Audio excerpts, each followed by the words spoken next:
అందమైన చర్మ సౌందర్యం మీ సొంతం. Second aqua radiance deep cleansing gel.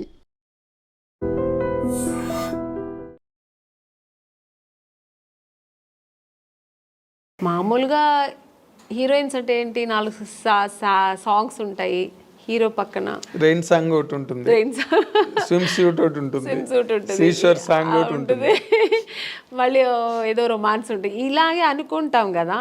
అలా కాకుండా ఇప్పుడున్న జనరేషన్ కూడా, మేడం మీరు ఆ సినిమా చేశారు కదా, చాలా బాగుంటుంది మేడం, మొగుడు నమ్మేస్తారు కదా, శుభలగ్నం మేడం, క్లాసిక్స్ కదా అవి, క్లాసిక్స్, మిస్టర్ పెళ్ళాం, ఇలాంటి సినిమాలు కమల్ హాసన్ గారు చేశారు కదండి. మొన్న ఎప్పుడు చెన్నైలో షాపింగ్ వెళ్ళానండి. ఆ షాపింగ్ ఓనర్ వచ్చి తెలుగు ఆయన. ఫస్ట్ నేను ఏదో మేకప్ థింగ్స్ వెతుకుతున్నాను, మీరు మేకప్ ఆర్టిస్ట్ అండి అన్నారు. అండ్ నేను మామూలు వితౌట్ మేకప్లో వెళ్ళాను. నేను మేకప్ ఆర్టిస్ట్ కాదండి, నాకు మేకప్ థింగ్స్ అంటే. తర్వాత ఆయన కొంచెంసేపు అయిన తర్వాత, కాసేపు తర్వాత ఆయన గుర్తుపెట్టాడు, మీరు ఆమ్ని గారు కదండి. బాబాయ్ ఏంటండి ఇలా సన్నబడిపోయారు అన్నారు. సన్నగా ఉంటేనే అండి మళ్ళీ ఛాన్స్ దొరుకుతాయి, లేదంటే దొరకదు, లావ్ అయిపోతే ఎలాగా అన్నాను. అప్పుడు అన్నారు, మేడం మీరు అసలు మిస్టర్ పెళ్ళాం ఏం యాక్టింగ్ అండి అంటే, కొంతమందికి మిస్టర్ పెళ్ళాం నచ్చుతుంది, కొంతమందికి శుభలగ్నం నచ్చుతుంది. అలా డిఫరెంట్ రోల్స్ నేను చేసే అవకాశాలు నాకు. సో ఎక్కడ అసంతృప్తి అన్నది ఎక్కడ లేదు. అంటే అసంతృప్తి అంటే అది చేద్దాం అనుకుని నేను చేయలేపాను, లేకపోతే ఒకరితో చేద్దాం అనుకుని ఆ కాంబినేషన్ ఇప్పటికీ ఉందండి అది అసంతృప్తి. ఇప్పుడు మన శ్రీదేవి గారు చేశారు దాన్ని, మన మీండం కోకిల, అది వసంత కోకిల, ఆ క్యారెక్టర్ నాకు చేయాలని ఉంది, మిగిలిపోయింది కదా. ఇప్పుడు మళ్ళీ చేయలేము ఆ క్యారెక్టర్ చేయాలంటే. అవును, ఆ స్టేజ్ ఆ ఏజ్ దాటిపోయి. అవును, అది అలాంటి సినిమా. అలాగే ఇప్పుడు రీసెంట్గా మనం బాహుబలిలో మన రమ్యకృష్ణ గారు ఎక్సలెంట్ క్యారెక్టర్ కదా అది. సో అలాంటి క్యారెక్టర్లతో దొరికితే నేను చేయాలి అనిపిస్తుంటుంది. ఆర్టిస్ట్కి ఎప్పుడు అసంతృప్తి తృప్తి అనేది ఉండదు. ఈ క్యారెక్టర్ నేను చేయాలి, ఆ క్యారెక్టర్ నేను చేయాలి, అన్నీ నేనే చేయాలి, కామన్ గా ఉండే తప్ప. బట్ నేను అనుకోని క్యారెక్టర్స్ కూడా నేను చేశాను కదా. అది ఇప్పుడు శుభలగ్నం అని నేను అనుకోలేదు, ఊహించిన క్యారెక్టర్స్ అవన్నీ. సో ఒక పక్కన ఆ సంతోషం కూడా ఉంది. కానీ మీరు అంతమందితో చేశారు కానీ ఒక్కళ్ళతో మిస్ అయ్యారు. తెలుసండి మీరు ఎవరిని అడుగుతున్నారని. ఎవరు చెప్పండి. మా మెగాస్టార్ చిరంజీవి గారు. అదొక్క అసంతృప్తి ఉందండి, ఆర్టిస్ట్గా అదొక్కటి ఉంది. ఎందుకంటే ఆ టైంలో ఆయనతో చేయడానికి అవకాశం రాని హీరోయిన్ మీరు ఒక్కరే. సౌందర్య చేసింది వచ్చిందండి, నాకు అవకాశం రాలేదు. నేను ఎప్పుడు ఆయన్ని జపిస్తూ ఉండేదాన్ని కదా, ఎలా దేవుడిని జపించేదాన్నో అలాగా. నేను చిన్నప్పుడు స్కూల్కి వెళ్ళే టైంలో ఆయన మన రాధా గారి సినిమాలు, విజయశాంతి గారు పక్కన చేసే సినిమాలని ఎక్కువ చూసేదాన్ని. నాకు అక్కడే నేను చిరంజీవి గారు ఫ్యాన్ అయ్యాను. అసలు ఆ చిరంజీవి గారు అంటే ఇంకా పిచ్చి, సినిమా ఎంత పిచ్చో అంతే పిచ్చి నాకు చిరంజీవి గారు అంటే. ఇంకా నేను నా రొమాన్స్, నేను సాంగ్ ఏదైనా నేను డ్రీమ్లో ఇలా ఊహిస్తానంటే అది చిరంజీవి గారు పక్కన హీరోయిన్ తీసి మీరు వెళ్ళిపోతారు. నేను వెళ్ళిపోయేదాన్ని ఇలా నేను అక్కడ చేస్తే ఎలా ఉంటుందని అలా వెళ్ళిపోయేదాన్ని. సో అలా ఒక డ్రీమ్ నాకు ఉండేదన్నమాట. అది నాకు నిజమైంది కూడా. నాకు నిజంగా దొరుకుతుంది అనుకోలేదు. బట్ నాకు ఆఫ్టర్ శుభలగ్నం రిక్షావాడు సినిమా, ఆ సినిమాకి నేను ఫస్ట్ అడిగారనమాట, డేట్స్ కూడా తీసుకున్నారు. మళ్ళీ ఒక షూట్కి వెళ్ళా, ఇంకా 15 days ఉన్నప్పుడు నేను చిరంజీవి గారితో మాట్లాడాను కూడా. నేను ఆ టైంలో షూట్కి వెళ్తున్నా అన్నీ తెలుసు, సౌందర్యకి తెలుసు. సౌందర్య కూడా చాలా హ్యాపీ, ఎందుకంటే సౌందర్య కూడా ఉంది ఆ సినిమాలో.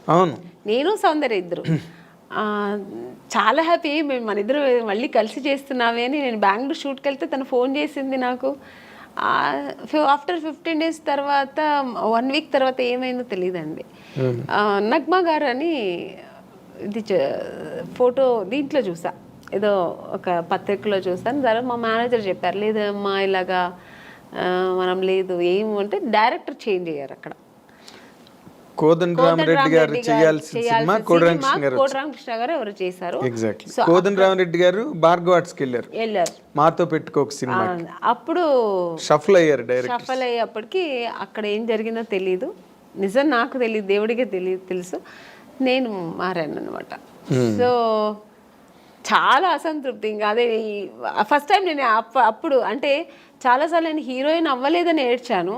చిరంజీవి గారి సినిమా దొరకలేదని సెకండ్ టైం ఏడ్చాను నేను.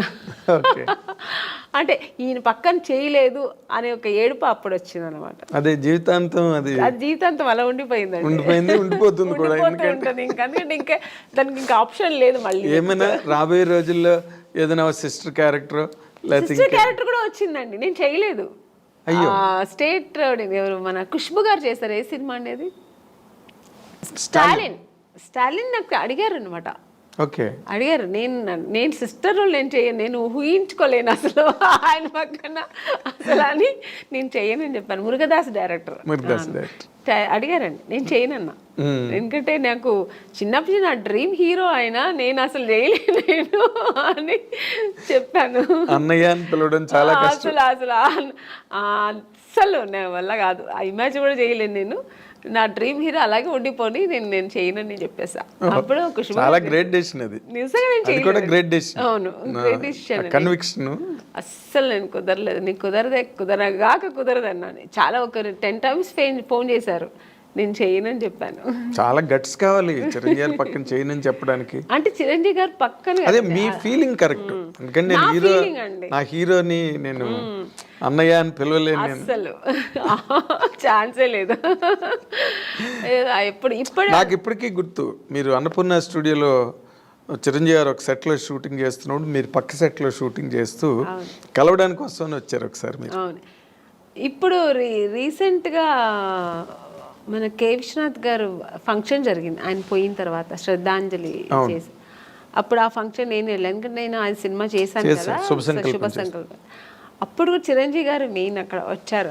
చిరంజీవి గారే అది జరిగింది, ఆర్గనైజేషన్ ఆయన తరఫునే జరిగింది. సో చిరంజీవి గారు వస్తే నాకు అసలు ఆ ఫంక్షన్కి వెళ్ళిన సంతోష్ పక్కన చిరంజీవి గారు చూసాను, మళ్ళీ చూస్తున్నానని. నేను ఆయన చూసినప్పుడంతా నేను మళ్ళీ ఆ చిన్నప్పుడు ఆ ఫ్యాన్ ఎలా ఫీల్ అవుతానో ఫీల్ అయిపోతుంటాను. నేను ఆర్టిస్ట్గా మర్చిపోతుంటాను నేను. సో అక్కడ వెళ్ళి స్టేజ్కి వెళ్ళిన తర్వాత అందరూ ఫొటోస్ తీసుకొని, అందరూ గ్రూప్ తీసుకున్నారు, నేను మళ్ళీ వెళ్ళి సార్ ఒక్క ఫోటో తీసుకుంటాను సార్ అన్నాను. రామ్మా అని నేనైతే ఎంత అప్పుడు ఫీల్ అయ్యానంటే, నేను ఒక ఫ్యాన్, నాకు నచ్చిన హీరోతో తీసుకున్నానని నేను ఇష్టపడి నాకు నచ్చి తీసుకున్న ఏకైక హీరో చిరంజీవి గారు. అంటే ఈ సచ్ ఎ ఫినామినల్ హీరో. మీరు అలాగే ఫ్యాన్స్ లాగా ఉండిపోయారు అప్పటి నుంచి ఇప్పటి వరకు. ఇప్పుడు మళ్ళీ కొత్త జనరేషన్ తీసుకుంటున్నాను. ఇప్పుడు చేస్తున్నప్పుడు అందరూ హీరోస్తో నేను తీసుకుంటా పర్సనల్గా, అది దట్స్ డిఫరెంట్. బట్ నాకు ఇష్టపడి చిరంజీవి గారు పక్కన తీసుకుని ఇలా తీసుకుంటే అసలు మళ్ళీ బ్యాక్ టు 25 years బ్యాక్ వెళ్ళిపోయాను అనమాట. ఇప్పుడు మీరు మాట్లాడుతున్నప్పుడే ఎంతో పొంగిపోతున్నారు తెచ్చుకుని. అంటే అది ఇష్టం నాకు. అంటే ఆయన ఏమో మరి తెలీదు, ఆయన యాక్టింగ్, ఆయన డాన్స్ స్టైలు ఇప్పుడు కూడా అలాగే చేస్తారు ఆయన. అసలు రీసెంట్గా సినిమా చూశాను, వాల్టర్ వీరయ్య. అసలు ఆ హీరో గారు ఎంత అసలు ఛాన్సే లేదు. రెడీ అవ్వాలి అంటే మీరు ఎప్పుడు క్లాసిక్ క్యారెక్టర్స్, ఒక ఇంపార్టెంట్ రోల్సే చేశారు. గ్లామర్ వైపు అసలు ఎప్పుడు పోలేదు మీరు. రమ్యకృష్ణ గారు చేశారు, కొంతలో కొంత సౌందర్యం కూడా చేసింది, మీరు అసలు అటు పక్కకే పోలేదంటే నాకు స్టార్టింగ్ ఇప్పుడు జంబలకడి పంలో మాస్ క్యారెక్టర్ అండి నేను చేశాను. తర్వాత ఏంటో ఆఫ్టర్ ఇమ్మీడియట్గా నాకు మిస్టర్ పెళ్ళాన్ దొరికింది. మిస్టర్ పెళ్ళాన్ తర్వాత చూసారంటే ఇంకా టోటల్గా హోమ్లీ క్యారెక్టర్స్ దొరికింది నాకు. ఒకవేళ నేను ఆ ఫేస్ నా బాడీ స్ట్రక్చర్ సెట్ అవుతుందేమో కానీ అందరూ ఆమెని అంటే ఇలా ఉంటేనే బాగుంటుంది, శారీ కట్టుకుంటేనే అందంగా ఉంటుందని. సో నాకు అలా బ్రాండ్ వేస్తారనమాట. అప్పట్లో జయసుధ గారికి ఉండేది అది. జయసుధ గారికి ఎలా ఉంటుంది, ఆవిడ ఎప్పుడు మాస్ అంటే అడవి రాముడు అవన్నీ చేశారు కానీ చేశారు, సహజ నటి అని ఒక ముద్ర వేసి ఆవిడని అలా పక్కన పెట్టారు. ఎంత బిజీగా ఉన్నా ఆవిడ అవే కైండ్ ఆఫ్ క్యారెక్టర్స్ చేసుకుంటూ వెళ్ళారు ఇప్పటి వరకును. బేసిక్గానండి ఈ మధ్య రోజుల్లో అంటే మీ టైంలో లేదు, ఏముందో బయటకు తెలియదు. బట్ ఈ రోజుల్లో ఈ కాస్టింగ్ కోచ్ అని మీరు ఒక సీనియర్ యాక్ట్రెస్గా, ఒక సక్సెస్ఫుల్ హీరోయిన్గా, ఒక డిగ్నిటీ అవన్నీ నిలబెట్టుకుని ఇన్నాళ్ళు ఇండస్ట్రీలో కంటిన్యూ అయిన ఒక స్టార్గా ఈ ఈ డెవలప్మెంట్స్ చూస్తున్నప్పుడు మీకు ఏమనిపిస్తుందండి? అంటే ఈ ప్రజెంట్ హీరోయిన్స్ ఫేస్ చేసే ఇష్యూస్ కానీ, లేకపోతే ఇండస్ట్రీలో వచ్చిన మార్పులు కానీ. అంటే హీరోయిన్ ఇప్పుడు ఫేస్ చేసిన ఇది సావిత్రి గారి టైంలో నుంచి ఉందండి. ఓకే. ఇప్పుడు మీరు చెప్పేది ఏంటంటే హీరోయిన్స్ డిఫరెంట్ ప్రాబ్లమ్స్ ఫేస్ చేయాల్సి వస్తుందని.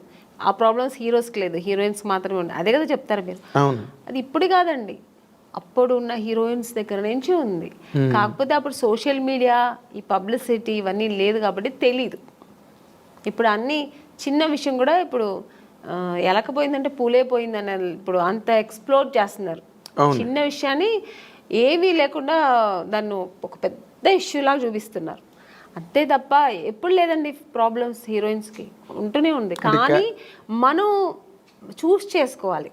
హీరోయిన్స్గా అందరూ కష్టపడే వస్తారండి. ఎవరు వచ్చిన వెంటనే హీరోయిన్ ఎవ్వరు అవ్వలేరు. అంటే చేసిన ఆ హీరోయిన్స్ వాళ్ళకే తెలుసు. ఎవరికైనా ఆ వెనకాల ఒక కథ ఉంటుంది, వాళ్ళకి వాళ్ళ బ్యాక్గ్రౌండ్ ఉంటుంది, వాళ్ళు ఏం కష్టపడ్డారు, ఎలా వచ్చారనేది ఉంటుంది. కానీ ఇప్పుడు మనం చూస్ చేసుకోవాలి. రెండు ఉంటుంది, మంచి ఉంటుంది, చెడు ఉంటుంది. మీరు ఏ ప్రొఫెషనల్ తీసుకోండి, ఏ జాబ్లో తీసుకోండి, మీకు ఉంటుంది మంచి చెడు. దాన్ని మనం తీసుకునే రీతి, మనం తీసుకోవాల్సిన ఇది మంచి ఇలా వెళ్ళాలి అనేది మన చేతుల్లో ఉంది. అంతే. చెడు ఉందని తెలిసిన తర్వాత మనం ఎందుకు వెళ్తామండి కదా. అని మీరు ఎప్పుడు అట్లాంటి ఎవరు మీ జనరేషన్? చెప్పాను కదా, ఫేస్ చేశాను నేను కూడా. తెలుగు మనం తమిళ్లో చాలా ఫేస్ చేశాను నేను కూడా. అవునండి. ఇప్పుడు పెద్ద డైరెక్టర్స్, పెద్ద కంపెనీల్లో లేదు అలాంటి నాకు తెలిసి. కొన్ని కొత్త కంపెనీస్ వస్తాయి, కొత్త వాళ్ళు వస్తారు, సడన్గా ఆఫీస్ వేసుకుని హీరో. మనకేం తెలుసు వాళ్ళు కొత్త ఏదో హీరోయిన్స్ ఛాన్స్ అంట, మనం వెళ్తాము. పిలుస్తారు, మేనేజర్ పిలుస్తారు, వెళ్తాం. ఓకే అండి, 2 pieces వేయాలండి, మీకు ఇక్కడ స్ట్రెచ్ మార్క్ లా ఉంటుంది కదా, అలా ఏమైనా ఉందంటే, నాకెళ్ళి ఎందుకు ఉంటుందండి స్ట్రెచ్ మార్క్, నాకు లేదండి అంట. లేదు, ఒకసారి చూపిస్తే బాగుంటుంది. ఎలా చూపిస్తారండి? పక్కన ఇప్పుడు ఒక మదరు, మా బ్రదరు ఉంటారు, వాళ్ళ ముందు ఇది చూపించండి, ఎలా ఇలాంటివి జరుగుతాయండి. అది ఎలా చూపిస్తారు? అది వాళ్ళు అర్థం చేసుకుంటా కావాలని చేస్తారా, లేదు పర్టికులర్గా దీనికోసమే ఆఫీస్ వేసుకొని కూర్చుంటారా, మనకు తెలీదు. అప్పుడు అర్థమైపోతుంది వీళ్ళు సినిమా తీస్తారా లేదు దీనికోసం వచ్చారా. మనకు ఎక్స్పీరియన్స్ కదా. ఇప్పుడు ఒక 4-5 కంపెనీ వెళ్తే ఇప్పుడు అక్కడ ఎలా జరిగింది. ఇప్పుడు ఒక పెద్ద కంపెనీకి వెళ్తే వాళ్ళు ఏం అడుగుతారు, కొంచెం డ్యాన్స్ చేసి చూపించమ్మా, ఒక యాక్టింగ్ చూపించు, ఎమోషనల్గా చెయ్యి. ఇప్పుడు ఒక హీరోయిన్తో మాట్లాడాలి, ఈ డైలాగ్ ఇస్తారు, ఇది ఎలా మాట్లాడతాం, ఇలా అడుగుతారు. అది మనకు సినిమాకు సంబంధించింది మాత్రమే వాళ్ళు అడుగుతారు. స్ట్రెచ్ మార్క్ చూడాలి, మీకు ఇక్కడ ఏమైనా బ్లాక్ ఉంటుందా, మొన్న ఒక హీరోయిన్ అలాగ వచ్చారు, మేము చూడకుండా వేసుకున్నాం, చూసిన తర్వాత స్పాట్లో చూసాము, మీరు కొంచెం బట్టలు ఇప్పి చూపించండి. ఇలాంటివి కొన్ని కొత్త వాళ్ళు ఉంటారండి. ఇలాంటి వేషాలకు వాళ్ళు దీనికోసం వస్తారా లేదు సినిమా తీయడానికి తెలిసిపోతుంది మనకు. అప్పుడు అర్థమవుతుంది. అప్పుడు లేదు సార్, ఐఎమ్ సారీ, నేను అలా అంతా చేయలేను, నాకు స్విమ్మింగ్ నాకు అసలే తెలియదు, నేను అలాంటి క్యారెక్టర్ కూడా నాకు వద్దని చెప్పి లేచి రావడం, అంతే మన పద్ధతి. ఓకే చూపిస్తాను అనేది అది వాళ్ళ ఇష్టం అండి. అది ఎవరిని మేము తప్పు అనట్లేదు, వాళ్ళకి ఇష్టపడి ఓకే నేను దేనికైనా ఓకే నేను చూపిస్తాను అనేది వాళ్ళ మనసు దాన్ని బట్టి ఉంటుంది. నేనైతే మైండ్ సెట్ బట్టి నేనేమంటాను, లేదు సార్ నాకు అది తెలియదని, నేనైతే అలా చేయించాను, మీకు అంత ఇది ఉంటే నన్ను హీరోయిన్గా వేసుకోండి, నేను మీకు 2 pieces ఐఎమ్ రెడీ, నేను స్విమ్ సూట్ వేసుకుంటా, కానీ ఇక్కడ బట్టలు ఇప్పి చూపించడం అయితే నేను కుదరదని లేచి వచ్చిన ఎన్నో సన్నివేశాలు నాకు జరిగింది. అలాంటి సిచ్యుయేషన్స్ వచ్చాయి అని వచ్చి అడ్వాన్స్ ఇచ్చిన కంపెనీలు ఎన్నో ఉన్నాయండి. నాకు అడ్వాన్స్ తీసుకున్నా, ఇంటికి వచ్చిన తర్వాత next day phone, madam manager, అప్పుడు మీకు సెల్ ఫోన్ లేదు కదా, ఏదైనా డైరెక్ట్ లేదంటే ల్యాండ్లైన్ మేనేజర్ వచ్చి మాట్లాడు, మేడం ఇలాగా డైరెక్టర్ గారు అక్కడ ఫుల్ ఇది పెట్టుకున్నారు, ఒక స్టోరీ డిస్కషన్ పెట్టుకున్నారు. ఇట్లా ఒక బీచ్ దగ్గర ఇట్లా రమ్మంటున్నారు మిమ్మల్ని, ఫైనాన్షియర్ వస్తున్నారు చూడాలంట. ఫైనాన్సర్ నన్ను ఎందుకు చూడాలి? నాకు అర్థం కాదు. ఫైనాన్స్ ఇప్పుడు చూడాల్సిందే డైరెక్టర్, ప్రొడ్యూసర్ అయిపోయింది. ఇంకా ఎక్కువ అనుకుంటే హీరో చూడాలా? ఓకే, హీరో గారు చూడాలి ఎలా ఉంటుంది, నా పక్కనే ఎలా చేస్తే హీరోయిన్ ఒక అమ్మాయి ఎలా ఉంటుందో చూడటం, ఇది పద్ధతి. ఫైనాన్సర్ ఎందుకు చూడాలి నన్ను అనవసరంగా? నాకు అర్థం కాదు. కొన్ని రోజుల తర్వాత అర్థమయ్యేది, ఓ దీని ఇంకోటి నాకు ఎక్కడ అర్థమయ్యేదంటే, మమ్మీ వద్దండి మీరు మాత్రం వస్తే చాలంటేనే అర్థమైపోయేది. కారు తీసుకొచ్చారు, ఐఎమ్ సారీ అని నేను రాను. ముందు మన అమ్మగారు అసలే పంపరు, ఒంటరిగా అంటే మా అమ్మ పంపించేది కదండి. లేదండి మా అమ్మాయిని అయితే ఒంటరిగా పంపాము. మా అమ్మ ఒక్కటే అన్నదండి, సినిమా హీరోయిన్ అవ్వాలా అనుకున్నావు, నాన్నగారి దగ్గర పర్మిషన్ తీసుకుని వచ్చాము. లేదు అప్పుడు ట్రై చేస్తున్నాం, అప్పుడు ట్రై చేసే టైంలో ఓకే దొరికితే చేద్దాం, లేదంటే ఉండే ఉంది మనకు బెంగళూరులో మాకు ఇల్లు ఉంది, హ్యాపీగా అక్కడ వెళ్ళి జాబ్ చేసుకో, లేదు చదువుతావు చదువు, పెళ్లి చేస్తానో చేస్తా. ఇన్ని ఆప్షన్ ఉన్నప్పుడు మనకు అనవసరం. నువ్వు హీరోయిన్ అవ్వాలా, మనం దానికోసం కష్టపడతాం, ఇంకా అడ్డతోవలు తొక్కనక్క అని మనకు అనవసరం. అలా నేను అలాగే ట్రావెల్ అయ్యానండి.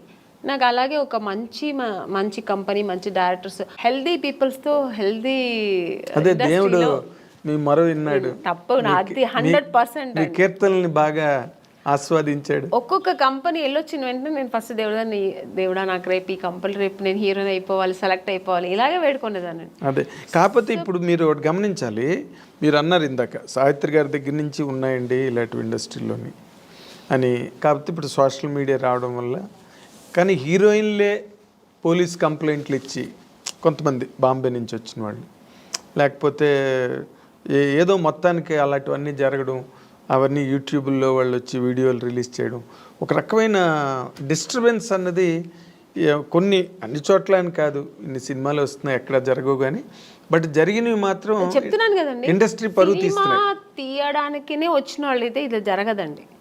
ఇంకా వేరే థాట్స్ మీద వస్తారండి కొంతమంది. ఇక్కడ హీరోయిన్లు ఉంటారు, ఇలా ఉంటారు, మనం ఇది సినిమా తీస్తూ ఇది కూడా చేయొచ్చు అనే వాళ్ళు కొంతమంది వస్తారు. అక్కడ ఇలాంటి తప్పులు జరుగుతాయి. ఓన్లీ సినిమాని నమ్ముకొని సినిమాని లవ్ చేసి ఒక సినిమా మనకు ఇండస్ట్రీలో ఈ ప్యాషన్తో వచ్చేవాళ్ళు, కళాకారులుగా వచ్చేవాళ్ళు ఎప్పుడు ఈ తప్పులు అక్కడ ఈ తప్పులు జరగదండి. వేరే థాట్స్ కూడా ఉంటాయి చూడండి దాంతోపాటు, లేదంటే ఆ థాట్స్ మాత్రమే అనుకొని వస్తారు కదా, అక్కడ ఈ తప్పులు జరుగుతాయి. సో అక్కడ కొంతమందికి ఇలా జరుగుతాయి. అవును. తర్వాత మీటూ అనేది కూడా, అలాగే ఆడవాళ్ళు కూడా అండి, ఏ హీరోయిన్ కూడా మనం ఇలా అయిపోవాలి, చెడుగానే ఉండాలి, చెడు దారి తొక్కాలని ఎవ్వరు రారండి. అందరూ ఒక డ్రీమ్తో వస్తారు. ఏ అమ్మాయి అయినా సరే నేను ఒక హీరోయిన్ అవ్వాలి, ఎవరికి ఆశ అందరికీ సొంతం కదండి. నేను కూడా శ్రీదేవి గారి లాగా కావాలి, నేను కూడా ఒక నగ్మా గారి లాగా కావాలి, నేను కూడా ఒక విజయశాంతి గారు లాగా నేను కూడా ఈ సినిమా ఇండస్ట్రీలో అవ్వాలని అనుకోవడం తప్పలేదు. అందరూ ఆశతోనే వస్తారు కదా. సక్సెస్ అయ్యేది కొంతమంది, సక్సెస్ అవ్వకుండా వెనక్కి తిరిగిపోవడం కొంతమంది. ఆ టైంలో కొంతమంది ఇలా జరిగితే దానికి పాప వాళ్ళు ఏం చేస్తారండి, నమ్మకం, ఒకవేళ మనం హీరోయిన్ అయిపోతామేమో అని ఒక నమ్మకంతో కొన్ని తప్పులు జరిగిపోవచ్చేమో, నాకు తెలియదు మరి. అలాంటప్పుడు కొంచెం ఇలా వాళ్ళు లైఫ్లో ఇలా మిస్ అవుతుంటాయి. అవును, మీటూ అనేది కూడా చాలా పెద్ద మూమెంట్. తమిళ్లో రేవతి గారు వాళ్ళందరూ కూడా దాన్ని, జయసూద్ గారు ఇక్కడ, ఆ మీటూ అనేది కూడా చాలా పెద్ద రేంజ్లోనే జరిగింది. దానిలో మీరు పార్టిసిపేట్ చేశారు? లేదండి, నేను చెప్పాను, నాకు మా ఇంట్లో నా సమస్యలు ఎక్కువ ఉంటాయి, ప్రాబ్లమ్స్. ఇప్పుడు చాలా మీ ఇల్లే ఒక ఇండస్ట్రీ, నా ఇల్లే ఒక ఇండస్ట్రీ, అదొక మినీ ఇండస్ట్రీలా ఉంటుంది. వాళ్ళ ప్రాబ్లమ్స్, పైగా ఇప్పుడు నాకు 2 పిల్లలు, వాళ్ళ చిన్న పిల్లలు, వాళ్ళని చూసుకోవడం, ఫుల్ బిజీ ఉంటానండి. అసలు నేను ఇంటికి వెళ్తే నా ఫోన్ కొంచెం ఫ్రీగా ఉంది మాట్లాడతానంటే ఇక్కడ షూట్లో ఉన్నప్పుడే, ఇక్కడ కొంచెం ఫ్రీగా ఉంటాను. ఇంటికి వెళ్తే 24 అనేది నాకు 26 అవర్స్ అయినా చాలదండి. అంటే నా 2 పిల్లలు ఉన్నారు కదా, కొంచెం హైపర్ యాక్టివ్ ఎక్కువ, వాళ్ళు నా ఫోన్ వాళ్ళ దగ్గర ఉంటుంది, నా దగ్గర ఉండదు. నేను ఆడుకోవాలి, కొంచెం ఫోన్ ఇవ్వమ్మా, కొంచెం ఫోన్ చేసుకోవాలి, నాకు ఏదైనా మిస్డ్ కాల్ ఉంటుంది, కొంచెం ఇవ్వమ్మా, కొంచెం ఈ నాన్న అని నా పిల్లలతో నేను ఆడుకోవాలి, అలా ఉంటుంది. లేదంటే ఆ ఫోన్ ఎక్కడ పడుతుందో నాకు తెలీదు. ఇంకా వాళ్ళ చదువులు వాళ్ళ స్కూల్ తీసుకెళ్ళడం ఇలా బిజీ ఉంటా. ఇప్పుడు నార్మల్గా మీలాంటి మైండ్ సెట్ ఉన్న వాళ్ళకి ఇన్ జనరల్గా, సరే కొంతమంది మైండ్ సెట్స్ మనిషికి రకమైన మైండ్ సెట్ ఉంటుంది. ఇప్పుడంతా మీరు ఒక సింగిల్ హ్యాండ్ ఫైట్ లాగా మీ లైఫ్ కదా. అవునండి. అప్పుడేమో పెళ్ళికి ముందు అన్ని బాధ్యతలు మీ మీద వేసుకుని అన్ని ఇంట్లో ఫాదరు మదరు మీరే అయ్యి అన్నీ చేశారు.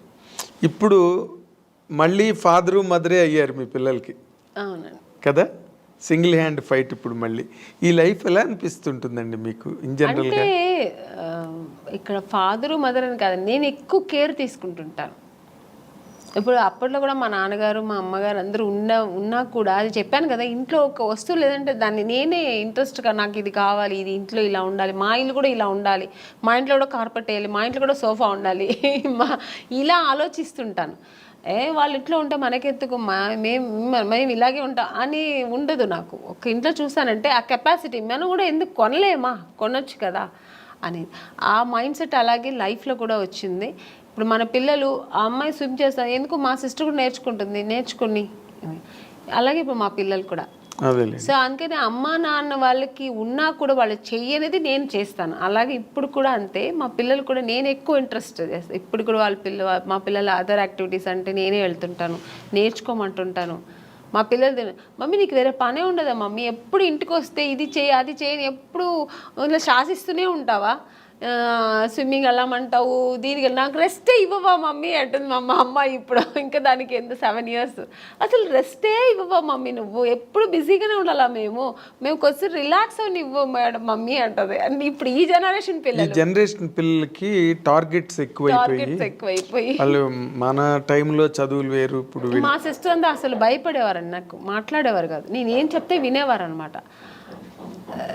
5 o'clock లేవా, ఓకే అమ్మ అక్క లేస్తున్నాను అక్క, అంతే. ఇప్పుడు పిల్లలు కొంచెం ఆర్గ్యుమెంట్ చేస్తారు, ఏంటి మమ్మీ పొద్దునే నీ గోలా, ఎందుకు ఇంత తొందర లేపుతాను, నేను నిద్రపోని మమ్మీ, నాకు I have to sleep mummy అంటది మా అమ్మాయి. అదేలేండి. కానీ నేను ఇంకొక చాలా డెలికేట్ ఇష్యూ అండి, బట్ ఈ తరం హీరోయిన్లకి కొంతమందికి మీలాంటి ఒక సీనియర్ యాక్ట్రెస్ చెప్పే మాటలు వాళ్ళకి హెల్ప్ కావచ్చు. ఒక్కొక్కసారి ఒక ఇంటర్వ్యూలో మాటలు విన్నప్పుడు మీరు ఇంత ఒక డొమెస్టిక్ మైండ్ సెట్, ఒక హౌస్ వైఫ్కి ఏం కావాలో ఆ అవసరమైన ఆ మానసిక పరిణితనండి, పరిపక్వతనండి, అన్ని వైపుల నుంచి అన్ని జాగ్రత్తగా సంరక్షించుకుంటూ వచ్చే ఒక లైఫ్ స్టైల్ మీది, మైండ్ సెట్. కానీ but where the mistake happened అండి మీ పర్సనల్ లైఫ్లో? నాకేం మిస్టేక్ ఏం జరగలేదండి. మిస్టేక్ ఏముంది, మిస్టేక్ అంటే ఇప్పుడు హీరోయిన్గా ఉన్నాను, కొన్ని అదే హీరోయిన్ అవ్వడానికి ఏం ఫేస్ చేయాలో చేశాను, హీరోయిన్ అయ్యాను. అంటే ఫేస్ చేశానంటే ఎక్స్పీరియన్స్ అయింది తప్ప, ఇలా ఉండాలి, ఓకే ఇదిగా నెగటివ్స్ లేదు, ఇలా ఓకే ఇది ఉందా, నెగటివ్ ఉందా మనకొద్దు, ఓకే దూరంగా ఉందాం, ఓకే నెక్స్ట్ మంచి జరిగింది, హీరోయిన్ అయ్యాను. పెద్ద డైరెక్టర్ గంగేమ్రన్ గారు, ఇక్కడ తెలుగులో ఈవి సత్యనారాయణ గారు, చేశాను. ఓకే ఐ లక్, దేవుడు గాడ్ గ్రేస్. అలాగే ఇంకా మ్యారేజ్ లైఫ్లో కూడా ఒక మ్యారేజ్ చేసుకున్నాను, నాకేం పెద్ద టెన్షన్స్ లేదు. నేను అనుకున్నట్టే నేను ఎలా ఉండాలనుకున్నా అలాగే ఉంటున్నాను హ్యాపీగా. నాకు అక్కడ ఏం రిస్ట్రిక్షన్స్ లేదు, ఏ ఫోర్స్ లేదు, నేను ఎలా ఉండాలో అలా. ఇంట్లో ఫ్రీ బర్డ్ నేను. కానీ చాలా విచిత్రమైన విషయం, అందరూ విచిత్రంగా ఆమన్ గారి విషయంలో ఫీల్ అయ్యేది, మీరు చాలా దైవభక్తురాలు, సంప్రదాయవాది, అసలు 16 అణాల హిందూ అమ్మాయి, ముస్లిం పర్సన్ని ఎలా చేసుకోవడం అన్నది అసలు సంథింగ్. అంటే నాకు మతాల మీద నమ్మకం లేదండి. నాకు రిలీజియన్ అనేది ఏం లేదు, ఆడ మగ అంతే. అంటే ఇప్పుడు నేను పెరుమాళ్ బాలాజీని ముక్తా అంటే అది నా ఇంట్రెస్ట్, నాకు అది ఇష్టం. అందుకని అల్లా ముక్తున్న తప్ప నేను అనట్లేదు, జీసస్ ముక్త తప్పనట్లేదు. జీసస్ నాకు ఇష్టమైతే నేను ఇప్పుడు నాకు కూర్చున్నప్పుడు చర్చికి వెళ్ళాలి అనిపిస్తే వెళ్తాను. అలాగా నాకు చర్చికి వెళ్ళే వాళ్ళు చాలా మంది అలాగే నాకు ఫ్రెండ్స్ కోసం కూడా రిలీజియన్ మతాల మీద పెద్ద ఇదేం లేదు నాకు. సో అందుకని నాకు ఆ ప్రాబ్లమ్స్ లేదు. ఓకే. కానీ నాకు ఇష్టం పూజలు చేయడం, ధ్యానం చేయడం, మంత్రాలు చదవడం, ఇవి నాకు ఇంట్రెస్ట్. అది నేను చేసుకుంటా. అందుకని వేరే వాళ్ళ మీద నువ్వు ఇలాగే చేయాలి, ఇదే నమ్మండి, ఇది చేయండి అని నేను ఎవరిని ఫోర్స్ చేయను. వాళ్ళు చేస్తున్నది కూడా నేను తప్పని నేను అన్నాను. అదే రుద్దరు మీ అభిప్రాయం ఎదుటి వాళ్ళ మీద రుద్దను. వాళ్ళు చేస్తున్న అంటే మీ మదర్ వైపు నుంచి కానీ ఎప్పుడు అపోజిషన్ రాలేదా? నాకు ఏది ఇష్టమో ఎవరు నన్ను ఎప్పుడు ఏమనలేదండి. ఓ గ్రేట్. మా అమ్మగారు ఒక్కటే, నువ్వు ఎవరైనా పెళ్లి చేసుకో, ఎలాగైనా చేసుకో, ఎలా అయినా ఉండు, సినిమా ఇండస్ట్రీని వదలద్దు. ఎందుకంటే అమ్మ, నేను ఎంత కష్టపడ్డానో నాతో పాటు అమ్మ కష్టపడింది. అవును. ఎక్కడా కూడా అమ్మ నన్ను కష్టపడనివ్వకుండా ఆవిడ కష్టాలు అనుభవించేనా నన్ను హీరోయిన్ చేసింది. అలాంటి ఒక ఇండస్ట్రీని, ఈ హీరోయిన్ అవ్వడానికి ఎన్ని కష్టాలు పడ్డావు, అలాంటి ఒక ఇండస్ట్రీని వదలొద్దు. నువ్వు ఇష్టపడి వచ్చావు, ఆ కళామ తల్లి నిన్ను అనుకుని నీకు ఇచ్చింది, ఆ కళామ లైఫ్ లాంగ్ కొనసాగించు. ఇప్పటికీ మీ మదర్ నాతోనే ఉన్నారు. ఇప్పటికీ మీరు ఇంటికి ఎప్పుడైనా సడన్గా వెళ్తే కూడా నేను చెప్పట్లేదు, ఎప్పుడు సడన్గా వెళ్తే మా అమ్మ ఒక టీవీ ఉంటుందండి ఎప్పుడు. ఆవిడ ఇప్పుడు రిలాక్స్ అయిపోయింది కదా, ఎప్పుడు ఆ టీవీలో ఆమెని సినిమా, ఆమెని ఇంటర్వ్యూ, ఆమెని సాంగ్స్ ఇదే పోతుంటుంది అంతే. ఆవిడ అది నేను అంటే నీకేమైనా పిచ్చి పట్టిందమ్మా, ఎప్పుడు నాదే చూస్తున్నా, నాకు విని నాకు విసిగెత్తింది, వేరే ఏదైనా పెట్టమ్మా అంటే. అలా అమ్మ చాలా ఇష్టపడుతుంది, ఆ ఫీల్డ్ని ఇష్టపడుతుంది. నేను చేయడం అనేది ఆవిడకి అంతకంటే ఇష్టం. సో అందుకని నన్ను ఎప్పుడు అమ్మ అని, షూటింగ్ వెళ్తానంటే నాకంటే ఎక్కువ సంతోషపడేది మా అమ్మాయి ఇప్పటికీ. అంటే మీరు షూటింగ్ వెళ్తున్నావమ్మా, ఓకే ఓకే అంటారు. అదే ఆనందం. బికాజ్ మీరు పడ్డ కష్టానికి దొరికింది అంత సక్సెస్ దొరికింది. ఆ సక్సెస్ ఇప్పుడు అలాగే ఉండాలి, ఆ ఇండస్ట్రీని వదలొద్దు అంటుంది అమ్మ. ఎగ్జాక్ట్లీ. అంటే ఇప్పుడు మీరు ముస్లిం పర్సన్ చేసుకున్న కారణంగా ముస్లిం మతం తీసుకోవడం అలాంటివి ఏం చేయలేదా మీరు? ఏమీ లేదండి. నేను ఎలా నేను ఎలా ఉన్నాను అలాగే ఉన్నాను, అలాగే ఉంటూ ఉంటాను. నాకు ఏది అలాంటి ఒక ప్రాబ్లమ్స్ ఏమీ లేదు. గొప్ప విషయం అది. ఎప్పుడు లేదు, ఇప్పుడు లేదు, ఎప్పుడు లేదు. ఎందుకంటే చాలా మంది వెంటనే ముస్లిం మతం తీసుకుని, అంటే ముస్లిం అని కదా, ఏ మతం వాళ్ళని చేసుకుంటే. నేను అలా ఉంటే అసలు నాకు అలాంటి కాంట్రవర్సీ నాకు ఫస్ట్ ఆఫ్ ఆల్ నచ్చదు. ఇలా ఉంటేనే అలాగా ఫోర్స్ అసలే నచ్చదు నాకు. ఓకే. నాకు ఎప్పుడు నాకని కొన్ని ఎథిక్స్, కొన్ని ఫ్రీడమ్స్ ఉంటాయి. అది ఏ విషయంలో అయినా, ఇది ఒక మ్యారేజ్ అనే కాదండి, పిల్లల విషయంలో కూడా అంతే. ఇప్పుడు నేను పూజ చేస్తున్నా అంటే నన్ను డిస్టర్బ్ చేయకూడదు 1 hour. నా పిల్లలైనా సరే నేను నెమ్మదిగా నేను అనుకున్న పూజ నేను జరిపించేయాలి, అలా అనుకుంటాను. అది నాకు జరగాలంతే. సో ఇప్పుడు ఈ ఇంత లాంగ్ స్ట్రెచ్ ఆఫ్ లైఫ్, అవతల కెరీరు, ఫ్యామిలీ లైఫ్, ఇవన్నీ కూడా ఇప్పుడు ఒకవేళ ఫ్యామిలీ లైఫ్లో ఏదైనా వచ్చిన డిస్టర్బెన్సెస్ని కూడా మీరు అన్నిటినీ ఓవర్కమ్ చేసే మెంటల్గా బాగా సెట్ అయి ఉన్నారండి, లేకపోతే స్టిల్ యూ ఫీల్ ఫస్ట్? ఏమీ లేదు, నాకు అసలు ఏ ప్రాబ్లమ్స్ లేదు మెంటలీగా కానీ, నాకు అసలు ఆ మానసిక ప్రాబ్లం ఏమీ లేదండి. హ్యాపీగా ఉన్నా, ఐఎమ్ వెరీ హ్యాపీ. నాకు మెయిన్ ఫస్ట్ నాకు ఇండస్ట్రీ అండి, నేను ఇష్టపడి వచ్చిన ఇండస్ట్రీ. సో అది హెల్దీగా నాకు ఇప్పటి వరకు నేను వెళ్తున్నా జర్నీ. సెకండ్ నా పిల్లలు, నా ప్రపంచం ఇదే, నా ప్రొఫెషనల్, నా పిల్లలు, ఇది నా ప్రపంచం.